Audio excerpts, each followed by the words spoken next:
자, 이제 순환계 봅시다. 자, 소화는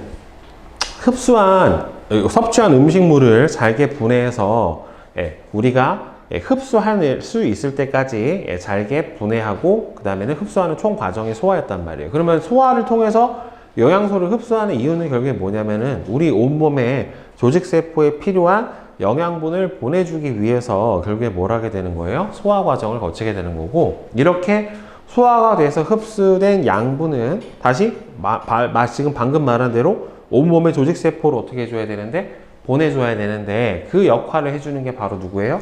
순환계에 해당이 되는 거예요, 결국에는. 자, 그래서 순환계는, 자, 물질을 운반하는 기능을 담당을 해요. 특히나 이제 운반하는 주체가 누구예요, 여러분들? 혈액이요. 혈액은 대부분이 뭘로 되어 있어요? 90% 이상이 물로 되어 있다란 말이에요. 그래서 이 혈액 안에 수많은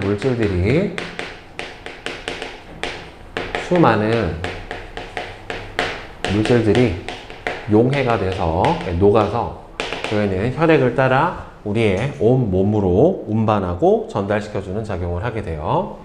그리고 혈액, 그 다음에는 심장, 혈관, 이렇게 이루어져 있게 됩니다. 혈액은 참고로 조직이고요. 심장하고 혈관은 기관에 해당이 돼요. 자, 그러면 이 순환계의 중심이 되는 게 바로 뭐예요? 심장이에요, 심장. 우리 순환계의 중심이 되는 게 바로 저 심장에 해당이 되고, 심장은 어디 있다? 자기 왼쪽 가슴에 있어요. 왼쪽 가슴. 정확하게 딱 심장이 가운데 있는 게 아니라 약간 왼쪽으로 치우쳐져 있고요. 딱 자기 주먹만 해요. 딱 자기 주먹만이니까 별로 안 크죠. 애기들은 심장이 얼마나 작겠니? 약간 자두만 해요. 진짜 갓난 애기들 심장 보면은 자두만 해요. 되게 조그만하죠. 애기 주먹 자체가 조그마니까. 그래서 이렇게 약간 왼쪽으로 비껴져 있는 상태에서 심장이 뜁니다. 자, 그래서 심장은 구조가 어떻게 되어 있냐면은 위에 있는 심방이라고 하는 부분하고 아래쪽에 있는 심실이라고 하는 부분으로 나눠져 있게 돼요. 자, 그래서 심방은 이쪽으로 혈액이 들어오는 곳이에요. 혈액이 들어오는 곳이 심방이고, 심실은 혈액이 나가는 곳이에요. 그래서 심장은 단 한 번도 멈추지를 않아요. 심장은 계속 멈추지가 않고, 심방으로 들어온 혈액을 수축을 통해서 심방에서 어디로 내려보내고 심실로 내려보내면 심실에서 다시 수축을 통해서 우리의 온몸으로 내보내게 되는 거고, 이렇게 온몸으로 나갔던 혈액은 다시 어디로 들어와요? 심방으로 다시 들어오게 되는 거예요. 이 과정을 계속 도는데, 여러분들 우리 심장부터 모든 혈관은 어디가 열려 있는 데가 있어요? 없죠. 다 닫혀 있죠. 어디로 관이 바로 빼진 데가 없잖아요. 그렇죠? 그래서 피를 뽑을 때 혈관에다가 폭 이렇게 이제 바늘을 꼽아서 빼는 거잖아. 어디가 열려 있는 데가 있어서 여기 뚜껑 열면 피가 이렇게 쭉 나오면 되게 좋겠지. 바늘로 안 꼽아도 되는 거니까. 그치? 그래서 이렇게 다 닫혀 있는 혈관계를 뭐라고 하냐면은 폐쇄형 혈관계라고 얘기를 해요. 열려 있는 애들도 있어요. 끝에가 열려가지고 근육으로 혈관이 빡 이렇게 열려 있는 애들이 있거든요. 그런 경우는 이제 개방형 혈관계라고 하는데, 곤충 같은 애들이 이제 그런 애들이에요. 자, 사람은 폐쇄형 혈관계인데, 이렇게 심방하고 심실로 돼 있고, 아주 뭘로 돼 있어요? 아주 두꺼운 뭘로 돼 있습니까? 근육으로 심장은 구성이 되어 있어요. 평생 수축을 해야 되기 때문에 이 심장은 대단히 튼튼한 근육으로 되어 있습니다. 죽기 전까지 계속 심장을 뛴단 말이에요. 그러면 사람이 사망을 한다라고 하는 거는 이 심장이 박동을 멈추는 상태가 되는 거예요. 그래서, 그리고 중요한 거는 이 심장의 근육은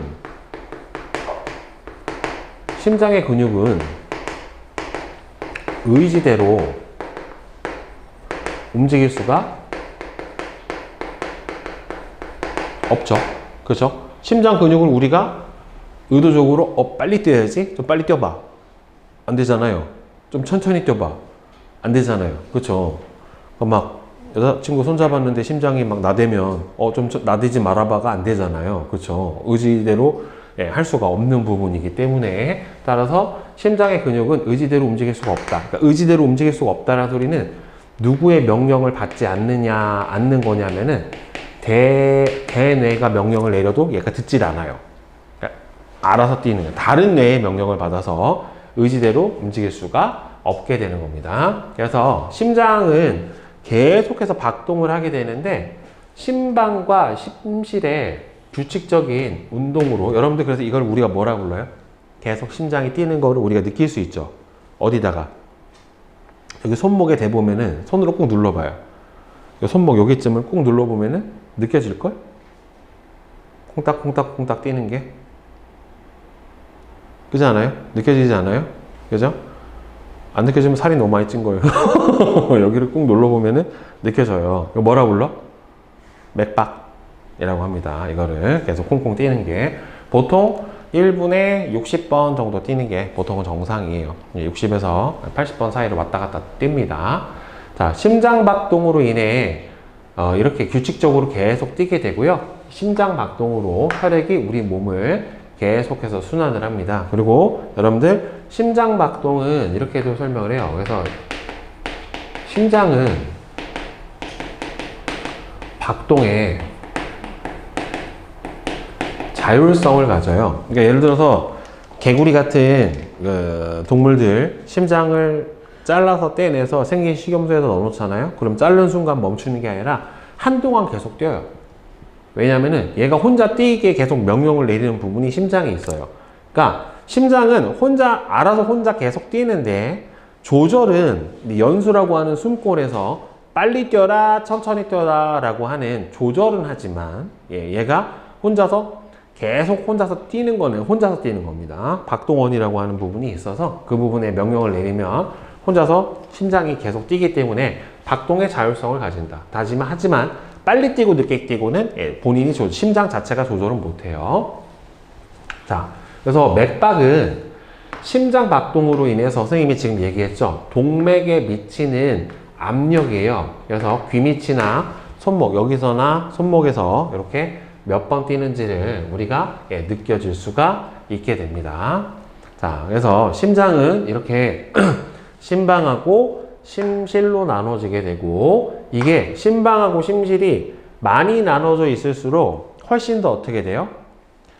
발전된 순환계를 가지고 있는 거예요. 왜 그러냐면 이게 심방으로 혈액이 들어올 때 들어오는 혈액은 아무래도 온몸에다가 산소랑 영양소를 다 공급하고 나서 들어오는 혈액이고 자, 그 다음에 심실로 나가는 혈액은 우리의 조직세포에다가 대부분의 영양소나 산소를 공급해줘야 되는 혈액이기 때문에 혈액 종류가 달라요. 따라서 이 둘이 잘 구분이 돼야 돼서 이게 척추동물을 기준으로 해서 보면은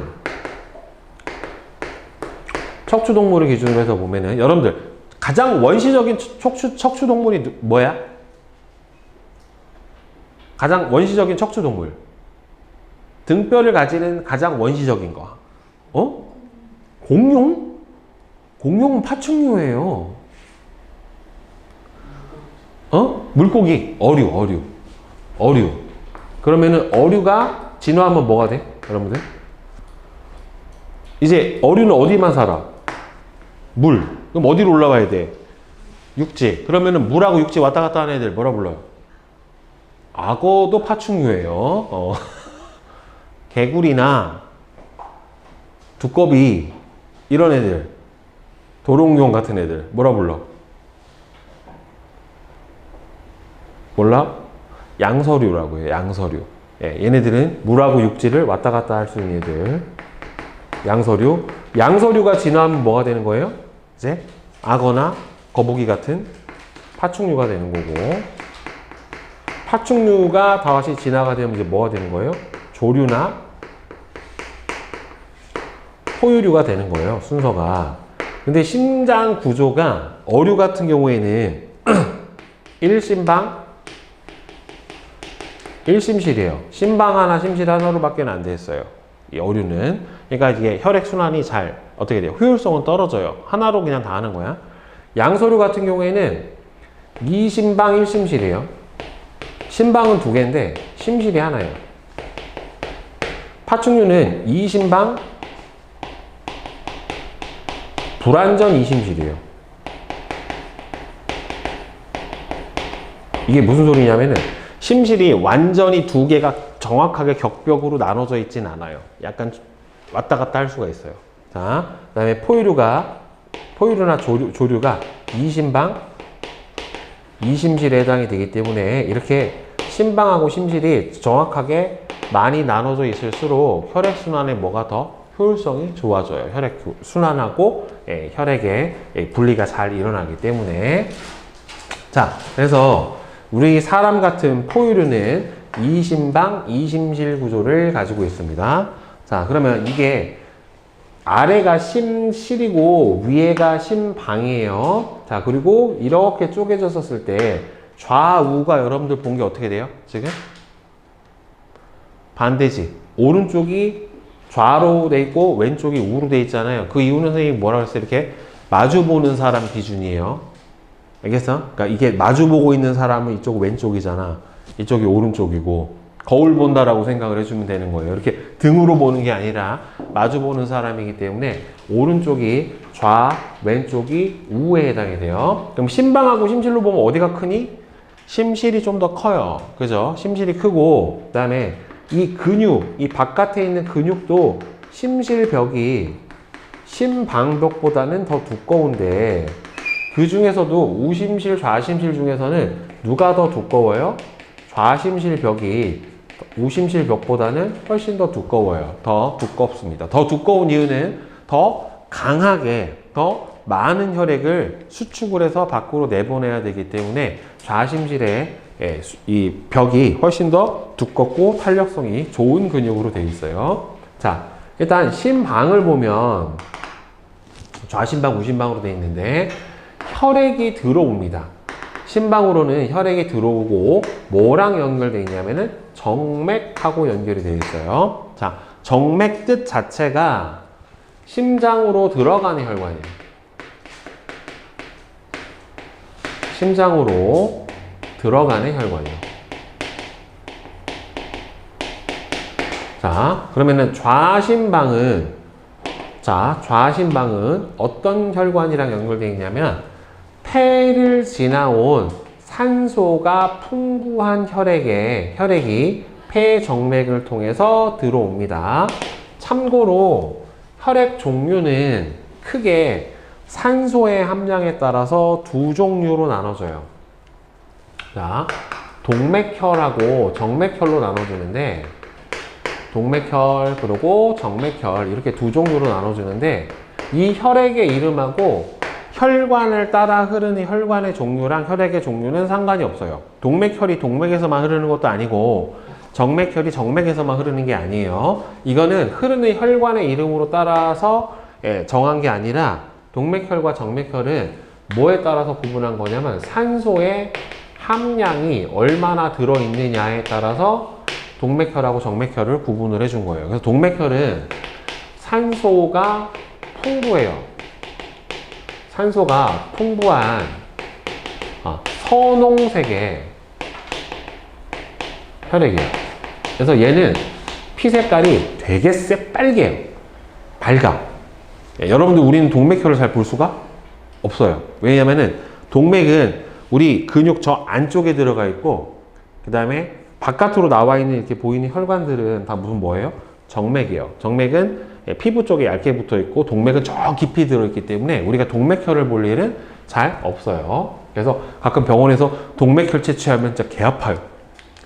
바늘을 저 깊숙이 집어넣어야 돼요. 엄청 깊숙이. 그러니까 요 팔 보면은 요 팔 절반 정도 들어가야 동맥이 있어서 바늘로 엄청 깊이 들어가야 동맥이 나와요. 그다음에는 정맥혈은 산소가 부족한 우리가 흔히 보는 피 색깔이에요. 암적색의 혈액이 바로 뭐에 해당이 돼요? 정맥혈에 해당이 됩니다. 자, 그래서 여기에서는 산소가 많은 혈액인 무슨 혈액이 흘러요? 좌심방 안으로 들어오는 이 폐정맥에는 동맥혈이 흐릅니다. 동맥혈. 되게 중요해요. 이름은 폐정맥이지만 산소가 많은 동맥혈이 어디로 들어와? 좌심방으로 들어와요. 그 다음에 우심방은 온몸에다가 산소랑 영양소를 다 공급하고 온몸을 지나서 산소가 더 적은 혈액인 누가? 정맥혈이.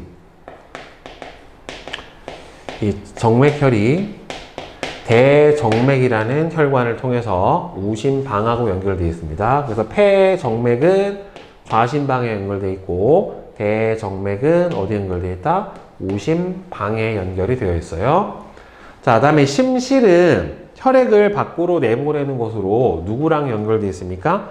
동맥하고 연결되어 있어요. 동맥은 자, 정맥은 심장으로 들어오는 혈관을 정맥이라고 하죠. 동맥은 심장에서 나가는 혈관을 동맥이라고 얘기를 해줘요. 그래서 얘는 심방보다는 더 두껍고 훨씬 더 탄력성이 강한 근육으로 이루어져 있는데 좌심실 벽이 우심실 벽보다는 더 두껍습니다. 그래서 좌심실에서는 어떤 혈관이 연결되어 있어요? 대동맥이라고 하는 혈관이 연결되어 있어요. 그래서 대동맥을 통해 온몸으로 혈액을 내보내는데 그러면 결국엔 이게 봐봐. 좌심방으로 들어온 혈액이 좌심실로 내려와서 좌심실에서 대동맥을 통해 나가는 거란 말이에요. 그러면 여기서 좌심방으로 들어온 건 동맥혈이니까 당연히 좌심실로 내려올 때도 동맥혈일 거고 대동맥을 통해서 온몸으로 나갈 때도 무슨 혈액이 나가는 거예요?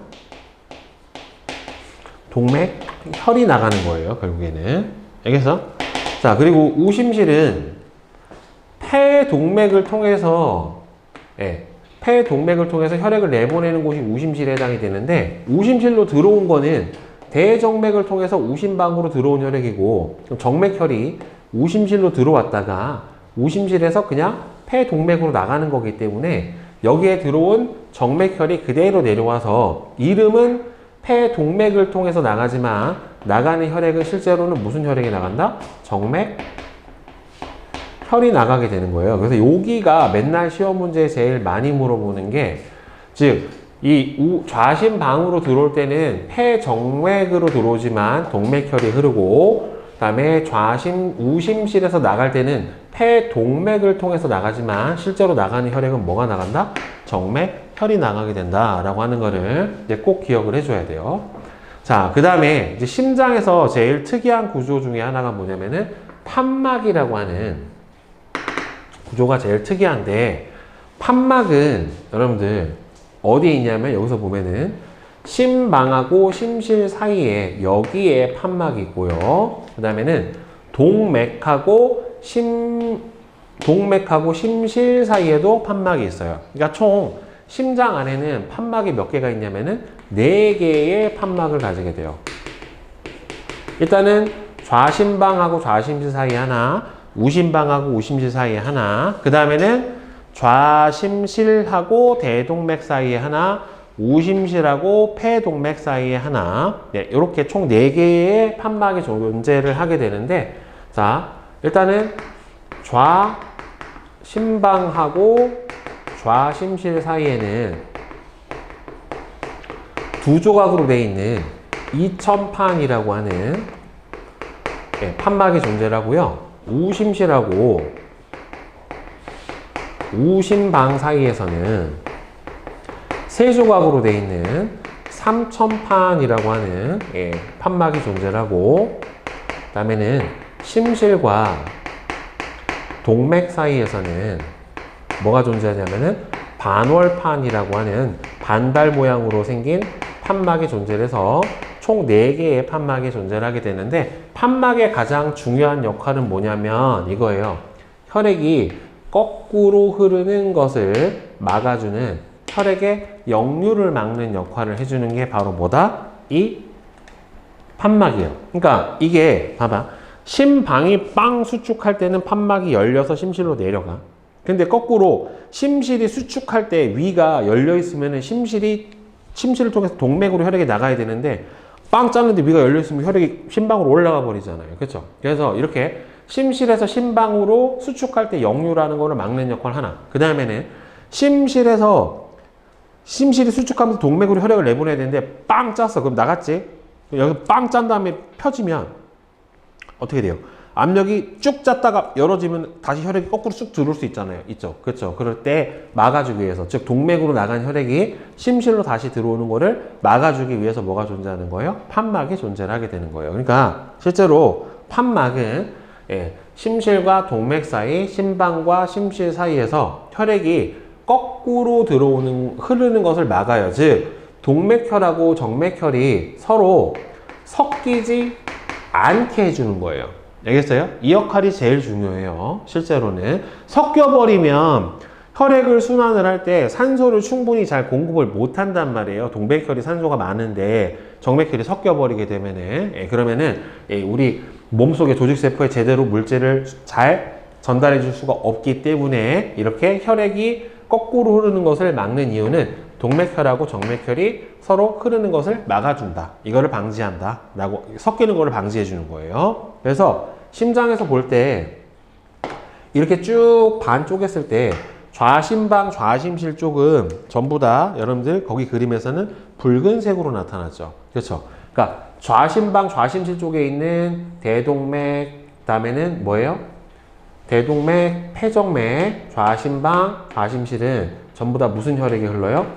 동맥혈이 흐르게 되는 거고, 그 다음에는 우심방, 우심실, 대정맥, 그 다음에는 폐동맥까지 여기 쪽에 있는 우 쪽에 있는 애들은 전부 다 뭐가 흐르게 됩니까? 정맥혈이 흐르게 된다.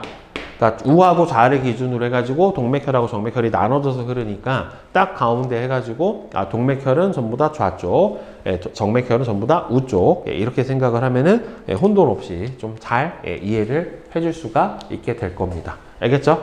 자, 혈관의 구조랑 기능 봅시다. 자, 이제 심장 구조를 했고, 자, 이제 혈관 한번 봅시다. 혈관은 결국에는 혈액이 흐르는 관이에요. 혈액이 흐르는 통로로 크게 세 종류로 나눠집니다. 동맥, 그다음에는 모세혈관, 정맥이 순서대로 연결이 되어 있어요. 자, 일단 앞에서 동맥은 뭐라고 했습니까, 선생님이? 심실에 연결되어 있는 혈관이고, 그 다음에는 동맥과 정맥을 모세혈관이 온 몸을 그물처럼 연결을 해놨고, 그 다음에는 정맥으로 최종적으로 모여서 다시 심장으로 들어오게 돼요. 그래서 심장에 있는 심실에서 동맥을 통해 나가고, 여기서는 정확하게는 온 몸으로 나가야 되는 거고, 그래서 돌아오고 나면은 정맥을 통해서 다시 심방으로 들어오게 되는데, 자, 보면은 이 모세혈관들은 온 몸에 퍼져 있는데, 이 모세혈관은 수많은 조직세포와 온몸의 조직세포와 접촉을 하고 있어요.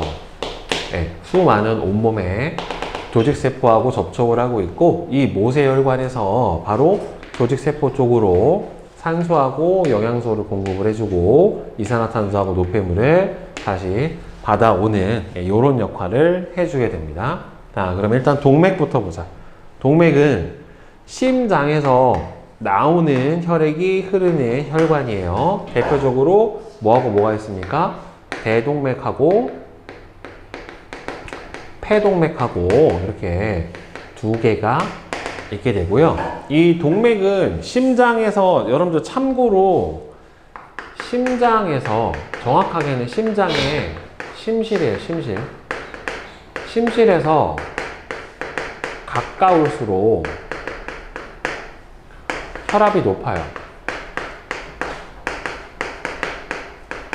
심실에서 가까울수록 혈압이 높고, 심실에서 멀어질수록 혈압이 낮단 말이에요. 그러니까 이 세 혈관 중에서는 혈압이 가장 높은 혈관이 바로 동맥이에요. 그래서 얘네는 혈관벽이 두껍고 탄력성이 강해서 심장에 아주 강한 수축으로 생기는 이 높은 혈압을 견딜 수가 있는 구조로 되어 있어서, 저 우리 몸속에, 선생님이 얘기했죠, 저 몸속 근육 아래쪽에 깊이 분포하는 게 동맥입니다.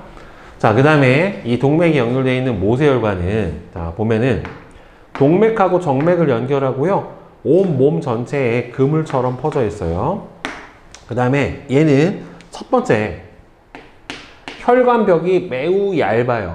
한 겹으로 되어 있어요. 한 겹의 얇은 세포축으로 되어 있고, 그 다음에 두 번째로는 혈액이 흐르는 속도가 매우 느립니다. 그래서 이 두 가지 이유 때문에 모세혈관을 지나는 동안 주변의 조직세포와 물질 교환이 일어나기가 아주 유리해요. 그러니까 주변의 조직세포와 모세혈관이 물질 교환이 잘 일어나는 두 가지 이유가, 첫 번째가 뭐다?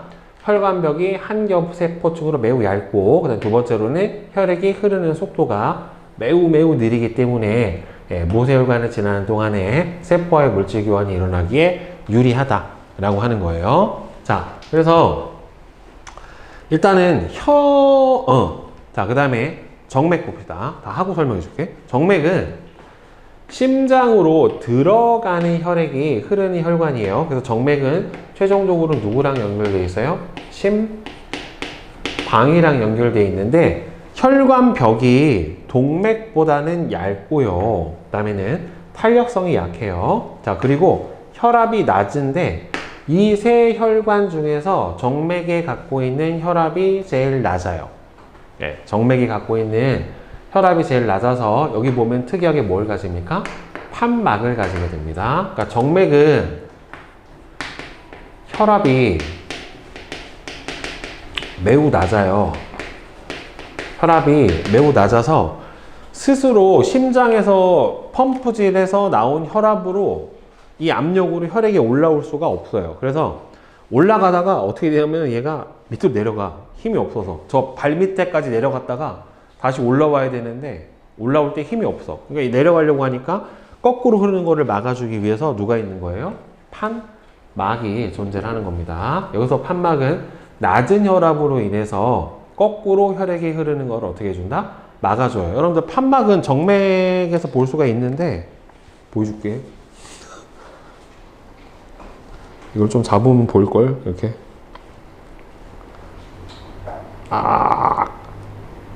혈관이 나온다. 보면은 중간에 뽁 하고 튀어나와 있는 거 보여요? 그래서 혈관이 가다가 이렇게 튀어나와 있는 거 보여요? 중간에? 중간중간에 혈관이 뽁 하고 튀어나와요. 거기가 이렇게 가다가 이렇게 볼록 이렇게 튀어나와 있는 부분이 보이거든요. 거기가 판막이에요. 그래서 거기 판막 부분에서는 막아줄 수 있게 됩니다. 통통하면 안 보여요. 잘. 자, 그래서 얘가 반대 방향으로 흐르지 않도록 한다. 왜? 혈압이 매우 낮아서 역류가 일어나는 것을 막아주는 겁니다. 자, 그리고 이 동맥혈이 모세혈관으로 흐르면서 산소랑 영양소를 다 주고 이산화탄소를 노폐물을 받아들이기 때문에 흘러나온 이 혈액은 실제로는 이제 산소가 부족해져서 뭐가 돼버리냐면은 정맥혈로 변해버려요. 모세혈관으로 이렇게 들어갈 때는 동맥혈이 들어가는데 나올 때는 정맥혈이 돼서 나와버린단 말이에요. 그래서 곳곳에 판막이 있어서 이게 혈액의 역류도 방해하고, 그 다음에는 세포호흡에 필요한 영양소와 산소를 조직세포로 보내고, 세포호흡의 결과 발생한 이산화탄소랑 노폐물을 모세혈관으로 받아서 정맥으로 보내버리기 때문에 얘는 최종적으로는 다 산소가 부족한 정맥혈이 흐르게 되는 거고, 혈관벽이 얇고 혈류 속도가 가장 느린 모세혈관이 이거 왜 설명이 여기 나와 있어? 물질 교환이 일어나는 건 여기로 들어가야 되는데 설명이 잘못 나왔는데. 자, 정맥은 그래서 최종적으로 모세혈관에서 다 주고 난 산소랑 영양소를 공급하고 나서 갖고 나온 이 정맥혈이 정맥을 통해서 심장으로 들어가 버리게 되는 거예요. 알겠죠? 자, 그래서 선생님이 물질 교환이 잘 일어나기에 가장 유리한 거는 어디다? 모세혈관이 가장 유리하다. 그죠? 두 가지 이유가 뭐 때문이라고 그랬어요? 혈관벽이 매우 얇고 혈액이 흐르는 속도가 어떻다? 매우 느리기 때문에 이렇게 되는 특징이 나타나게 됩니다. 자, 그러면 여기서 혈관의 특징을 비교해 봐야 돼요. 자, 봐봐. 혈관벽의 두께는 동맥, 정맥, 모세혈관 순이고, 그 다음에 혈압은 동맥, 모세혈관, 정맥이 가장 낮아요. 그래서 정맥에서 뭐가 존재한다? 판막이 존재를 하게 되는 거예요. 자, 그 다음에 혈액이 흐르는 속도는 동맥, 정맥, 모세혈관이 가장 느리고, 자, 그 다음에 혈관을 쪼개서 폈었을 때 가지는 총 단면적은 누가 제일 넓냐면 모세혈관이 제일 넓고, 그 다음에는 정맥, 동맥이에요. 그래서 이 혈액이 흐르는 속도랑 총 단면적 사이에서는 어떤 관계가 성립하냐면, 혈액이 흐르는 속도를 뭐라고 불러주냐면 혈류 속도라고 얘기를 해주는데, 이 혈류 속도는 뭐에 반비례하냐면은 혈관의 총 단면적에 반비례해요. 혈관 총 단면적 분의 1이 혈류 속도라, 따라서 혈관 총 단면적이 가장 넓은 모세혈관이 혈류 속도가 가장 느리고, 그 다음에 혈관 총 단면적이 가장 작은 동맥이 혈류 속도가 제일 빠릅니다. 혈압하고 혈류 속도가 비례 관계가 아니라 혈액이 흐르는 속도랑 혈관 총 단면적이 어떻게 된다? 반비례 관계로 형성이 되기 때문에, 따라서 모세혈관이 혈류 속도가 어떻다? 가장 느리다라고 볼 수가 있어요. 알겠죠? 자, 바로바로 개념 체크 문제 한번 보자. 그림은 심장 구조를 나타냈대요. 자, 심장에 혈액이 들어오는 곳은 어디에 해당이 되는 거예요? 심방이고, 심실은 심장에서 혈액을 내보내는 곳이죠. A는 어디예요? 우심방이죠. B는 어떻게 됩니까? 우심실로. C는 뭐가 되는 거예요? 좌심방이고, D는 좌심실에 해당이 되겠죠? 네. 자, 그 다음에 1번. 심장에 대한 설명으로 옳은 것과 옳지 않은 것을 골라주면은 XO, XO, X예요. XO, XO, X. 심방이 심실보다 두껍지 않아요. 심실이 심방보다 더 두껍고, 심장에서 나온 혈액은 심실 뭐예요? 동맥, 그 다음에는 정맥, 심방 쪽으로 흐르게 되는 거니까 얘는 틀렸고, 심실에서 심방으로 가면 판막이 없는 거잖아요. 거꾸로 역류해 버린 거니까.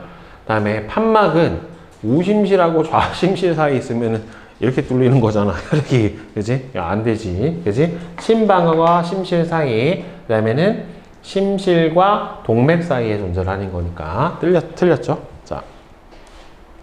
그 다음에 그림은 혈관이 연결된 모습을 나타냈는데, 자, A 같은 경우에는 동맥이고, 그 다음에 B는 모세혈관이고, C는 바로 정맥에 해당이 됩니다. 혈액이 흐르는 방향은 동맥에서 모세혈관 지나서 정맥 쪽으로 이렇게 혈액이 흐르게 되겠죠. 자, 다음에 4번. 위에 혈관이 연결된 모습에서 각 설명에 해당하는 혈관, 혈액이 흐르는 속도가 가장 느린 거는 모세혈관에 해당이 되는 거니까 B고, 혈관벽이 가장 두껍고 탄력성이 강한 건 동맥, 혈압이 매우 낮아서 거꾸로 오는 것을 막는 판막이 있는 것은 정맥, 물질 교환이 일어날 수 있는 것은 모세혈관이니까 B. 이렇게 되겠죠, 순서가. 자, 그 다음에 뒤로 넘겨서, 자, 혈액의 구성과 기능 봅시다. 자, 혈액은 액체 성분인 혈장과 세포 성분인 혈구로 구분이 됩니다. 그래서 액체 성분과 세포 성분, 고체 성분으로 되어 있는 혈구로 구성이 되고요. 혈액은 결합 조직이라고 하는 부분에 해당이 돼요. 자, 그러면 혈액의 대부분은 물이에요.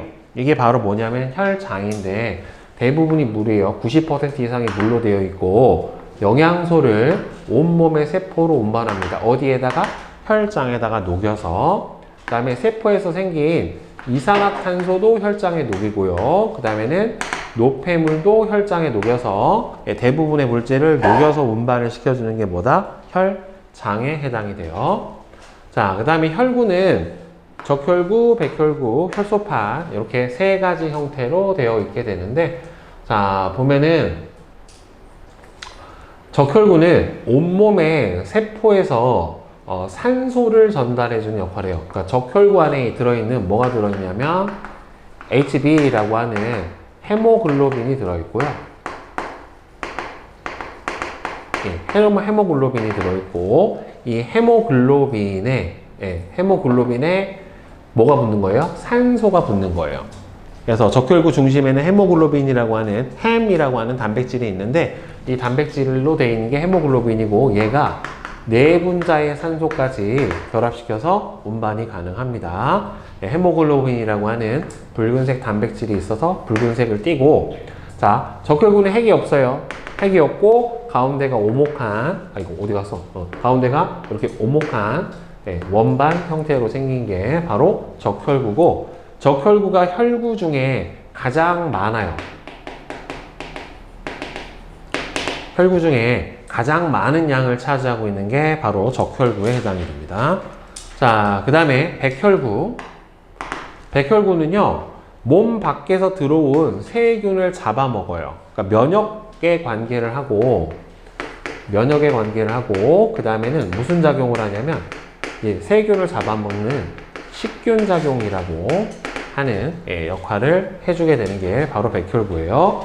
혈구 중에는 크기가 가장 크고요. 그 다음에는 모양이 불규칙하고, 얘는 뭘 가지고 있냐면 유일하게 3개의 혈구 중에 핵을 가지고 있는 애가 바로 백혈구에 해당이 돼요. 자, 그 다음에 혈소판은 하는 역할이 상처 부위에 출혈을 멈추게 하는 혈액 응고작용을 해주는 게 바로 요 혈소판에 해당이 돼요. 그러니까 피가 나는 거를 멈추게 해주는 게 바로 요 혈소판에 해당이 되고, 혈구 중에 크기가 가장 작고 얘도 핵은 없고 모양도 일정하지가 않은 게 바로 요 혈소판에 해당이 됩니다. 그래서 혈구는 많은 순서가 제일 많은 게 뭐예요? 적혈구가 제일 많아요. 적혈구가 제일 많고, 그 다음에 두 번째로는 혈소판이 제일 많고, 백혈구가 가장 적습니다. 크기는 누가 제일 크고, 백혈구가 제일 크고, 그 다음에는 적혈구가 두 번째로, 혈소판이 가장 크기 자체는 작게 나타나게 되어 있어요. 그래서 적혈구는 산소 운반, 백혈구는 식균작용, 혈소판은 혈액응고, 이렇게 여러분들 이해를 해주시면 될 것 같고, 그 다음에는 혈구와 관련된 질환 봅시다. 이게 혈구가 너무 많거나 적어도 뭐가 돼요?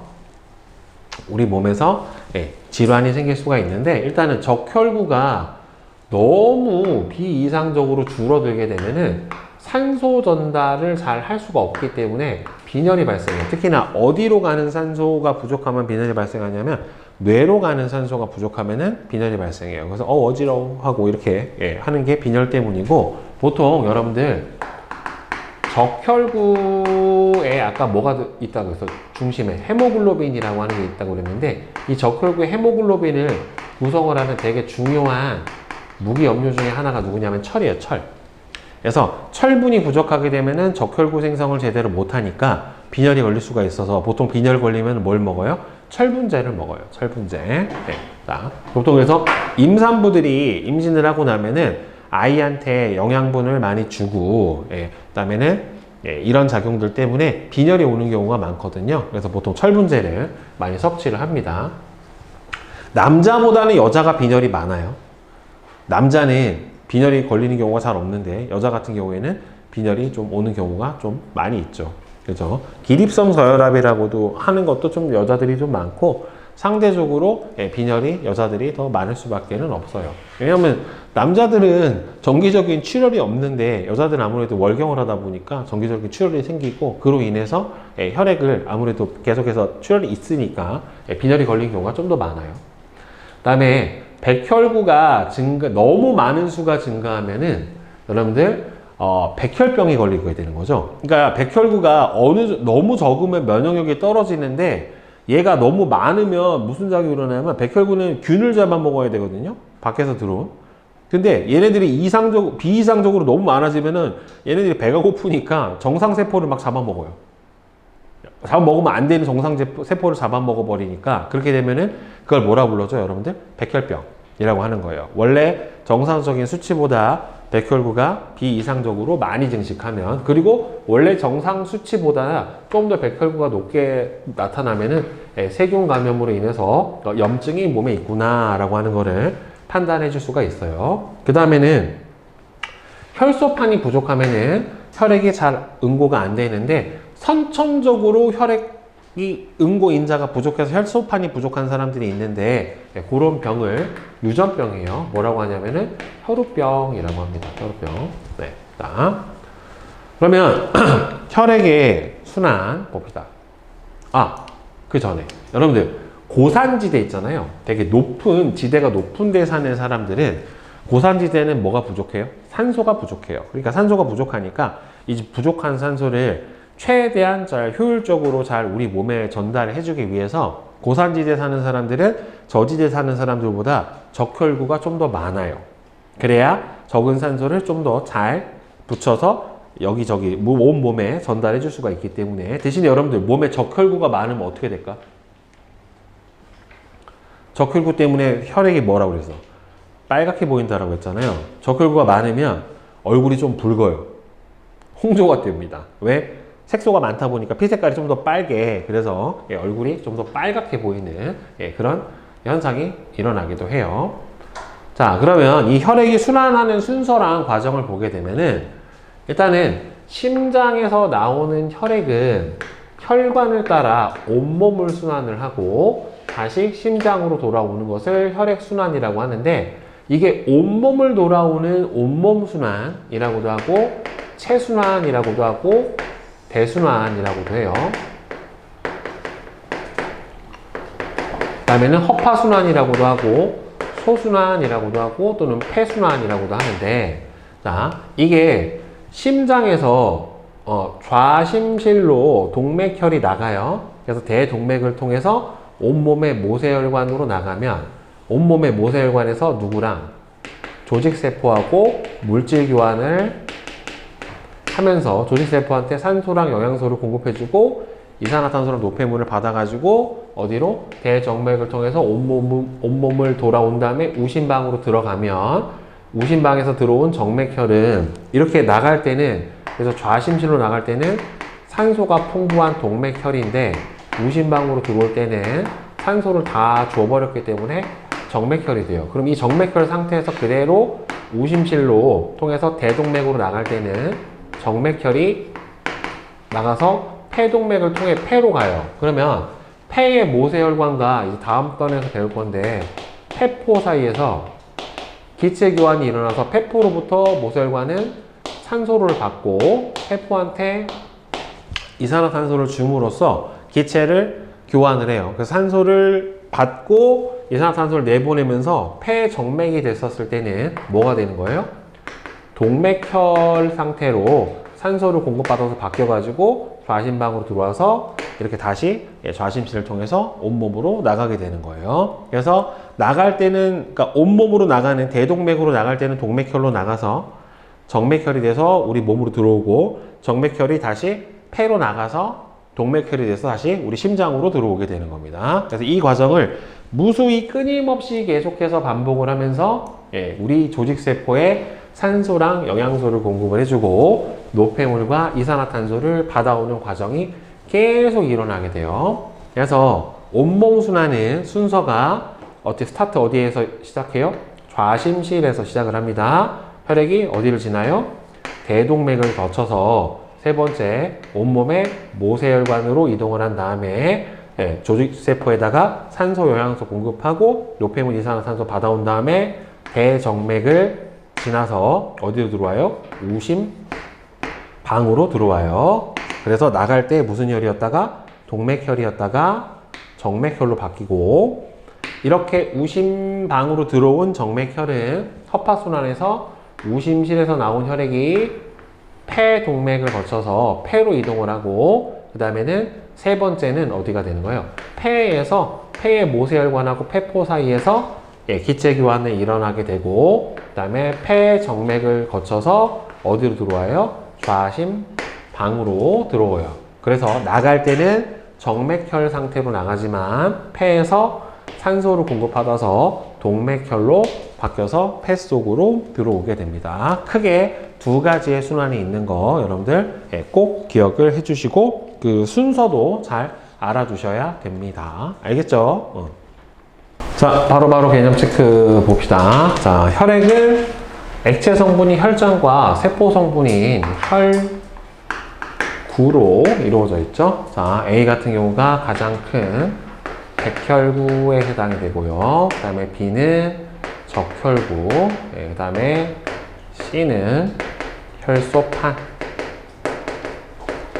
D는 혈장 이렇게 되죠. 그러니까 이게 전체 혈액에서 보면 한 55%가 혈장, 그 다음에 45%가 혈구, 혈장의 90%가 물, 나머지는 단백질, 뭐 이런 성분으로 되어 있어요. 자, 1번. 혈액에 대한 설명으로 옳은 것과 옳지 않은 것은 XX, OXO예요. XX, OXO. 가장 크기가 큰 거는 백혈구고, 가장 많은 거는 적혈구고, 그 다음에 붉은색 색소인 헤모글로빈은 혈소판이 아니라 적혈구가 가지고 있게 되는 거죠. 자, 그 다음에 2번. 그림은 혈액순환 경로를 나타냈대요. 혈관 A. 지금 얘는 뭐예요? 폐, 동맥. 그 다음에 B는 뭐예요? 지금 대, 정맥. C는 폐, 정맥. D는 대, 동맥. 이렇게 되겠죠? 허파순환의 경로는 F에서 A 지나 폐 지나서 C 해서 G로 들어와야 되겠죠. 온몸 순환은 좌심실에서 대동맥, 온몸, 대정맥, 그 다음에는 우심방으로 들어와야지 맞게 됩니다. 자, 그 다음에 3번. 혈액순환에 대한 설명은 혈액순환 중 온몸의 조직세포에서 산소랑 영양소를 공급하고 노폐물을 받아오는 순환은 뭐라고 해요? 온몸 순환. 그 다음에 우심실에서 나간 혈액은 폐 동맥을 거쳐 폐에서 기체 교환을 하죠. 혈액이 폐의 모세혈관을 지나는 동안에 산소를 받고 이산화탄소를 내보내는 기체 교환을 일어나게 됩니다. 자, 그 다음에 음식물에 들어있는 영양소를 검출하기. 자, 그래서 A-1 보자. 자, 위 실험에 대한 설명으로 옳은 것은 녹말은 아이오딘 반응, 포도당은 베네딕트 반응, 단백질은 뷰렛, 지방은 무슨 수단3 용액으로 검출을 해줍니다. 그 다음에 포도당이 들어있는 음식물에 베네딕트 용액을 넣고 가열을 해주면은 황적색을 나타내게 되겠죠. 단백질이 들어있는 음식에 뷰렛 용액을 떨어뜨리면 보라색을 나타내게 됩니다. 지방이 들어있는 음식물에 수단3를 떨어뜨리면 선홍 색깔을 나타내게 돼요. 자, 그러면 어떤 음식물에 단백질이 들어있는지를 확인하는 방법은 뷰렛 용액을 사용을 해주면 되는 거죠. 수산 나트륨하고 수산 황산구리의 수용액인 뷰렛 용액은 무슨 색에서 무슨 색으로 변해요? 만약에 단백질이 있다라고 하면은 파란색에서 보라 색깔로 색깔의 변화가 일어납니다. 다음에 3번. 표는 영양소 A부터 C를 혼합한 용액에 영양소 검출 반응을 했어요. 그랬더니만 지금 A하고 B는 아이오딘 뷰렛 반응을 했으니까 녹말이랑 단백질이 들어있는 거고, 그 다음에 AC는 수단3하고 뷰렛을 했으니까 지방이랑 단백질이 들어있는 거니까 따라서 여기서 단백질에 해당이 되는 게 공통으로 들어있는 누구예요? A가 단백질, 그러면 B가 녹말, C가 지방에 해당이 되겠죠. 그래서 5번 이렇게 될 거고. 자, 그 다음에 탐구 체크 B. 위 실험에 대한 설명에서 빈칸에 들어갈 말은 치매 소화 효소는 어디 정도 온도예요? 체온 정도의 온도에서 가장 활발하게 작용을 해요. 대략 온도에서 보면은 몇 도씨 정도에서 제일 활발합니까? 한 37, 7도씨 정도에서 가장 활발하다라고 볼 수가 있어요. 베네딕트 반응 결과 황적색이 나타나는 시험관에 들어있는 영양소는 그럼 침이 엿당으로 분해를 해줘야 되는 거니까 뭐가 들어있는 겁니까? 엿당이 들어있는 거고, 그러니까 베네딕트 반응은 포도당도 반응하지만 엿당도 반응해요. 침 속의 소화 효소인 아밀레이스는 녹말을 엿당으로 분해합니다. 따라서 밥을 오래 씹으면 밥에 들어있는 녹말이 침에 의해서 뭘로 바뀌기 때문에 엿당으로 바뀌기 때문에 우리가 단맛을 느낄 수가 있게 되는 거예요. 자, 침의 소화작용을 알아보기 위한 실험 과정인데 두 개의 시험관 A, B에 녹말을 넣고 A에는 증류수, B에는 침을 넣었대요. 자, 35도에서 40도씨의 물에 넣었대. 그러면 A 같은 경우에는 반응을 안 하니까 그냥 녹말이 남아있을 거고, B 같은 경우에는 침에 의해서 녹말이 분해돼서 엿당이 생겼을 거란 말이에요. 따라서 아이오딘 반응을 해주면 녹말이 검출되니까 청람색, 엿당이 베네딕트 반응을 하면은 황적색이 나타나니까 2번이 되겠죠. 자, 그 다음에 뒤에 한눈에 정리하기 보자. 그림은 사람의 소화계를 나타내는데 녹말의 소화가 최초로 일어나는 곳은 입이에요. A. 단백질의 소화가 최초로 일어나는 곳은 위니까 바로 D. 쓸개즙을 만들어내는 곳은 간이니까 B. 쓸개즙을 저장했다가 분비하는 곳은 쓸개니까 C. 영양소가 최종 소화 흡수되는 곳은 소장이니까 F. 지방의 소화 요소를 분비하는 곳은 E자에 해당이 되니까 여기서 E예요. 그죠? 그 다음에 소화 과정에 대한 설명으로 옳은 것은 지방의 소화를 돕는 쓸개즙은 쓸개가 아니라 간에서 생성이 되고, 입에서는 치아로 음식물을 씹는 작용만 일어나는 게 아니라 침에 녹말 분해 작용도 일어나고, 위에서는 펩신이 분비돼서 단백질을 최초로 분해하는 반응이 일어나는 거는 맞죠. 그래서 3번이고, 자, 그 다음에 심장. 그림은 사람의 심장을 나타냈대요. 자, A는 우심방이고 C는 우심실이기 때문에 얘는 정맥, 얘는 동맥이니까 이게 틀렸죠. 그러니까 C만 누구랑 연결되어 있어요? 얘는 폐, 동맥이랑 연결되어 있고, 그 다음에 D는 대, 동맥이랑 연결이 되어 있죠. 그 다음에 A와 C는 혈액을 받아들이는 곳이다. 이것도 틀렸는데? 보기 왜 있다위야? 잠깐만. 그 다음에 B와 D는 혈액을 내보내는 곳이다. 이것도 틀렸고, D가 가장 두꺼운 근육으로 되어 있다. 맞고, 이거 말이 안 돼요. 심방 사이, 심실 사이 아니잖아. 이거 맞는 거잖아. 옳지 않은 게 아니라 맞는 거 골라야 되는 거 아니야? 4번만 맞는데? 이거 문제가 잘못 나왔다. 옳지 않은 게 아니라 옳은 것은이라고 해야지, 진짜. 그 다음에 2번. 그림은 사람의 혈액순환 경로를 나타냈대요. 가로 지금 가의 혈관 이름이 뭐예요? 이게 폐동맥이에요. 얘는 폐정맥이고, 대동맥이고, 대정맥인데, 가에는 산소를 적게 포함한 정맥혈이 흐르고, 나의 혈관벽은 폐정맥은 한 겹의 얇은 세포층으로 되어 있는 것은 모세혈관이죠. 다에는 판막이 있다. 있어요? 없어? 있죠. 정맥이니까. 라에는 산소를 많이 포함한 대동맥이니까 동맥혈이 흐르고, D. 좌심실이 수축을 하면 혈액이 대동맥을 통해서 온몸으로 나가니까 틀린 거는 2번이 틀렸죠. 그죠?